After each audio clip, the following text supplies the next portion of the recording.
कुछ पैसे चाहिए थे। किस लिए? तैयारी के लिए। बारात के सारे इंतजामात मैं खुद देख लूंगा, तुम्हें फिक्र करने की जरूरत नहीं है।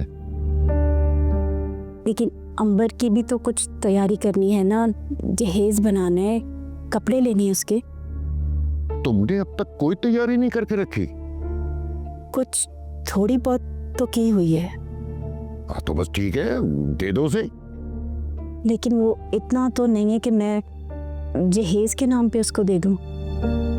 अरे इतने सालों से तुम्हें पैसे दे रहा हूँ, तुमने कोई कमेटी वगैरह नहीं डाली कि अंबर की शादी पे निकला है? नहीं, आप इतना मुनासिब खर्चा देते थे कि घर का खर्च ही मुश्किल से पूरा होता था।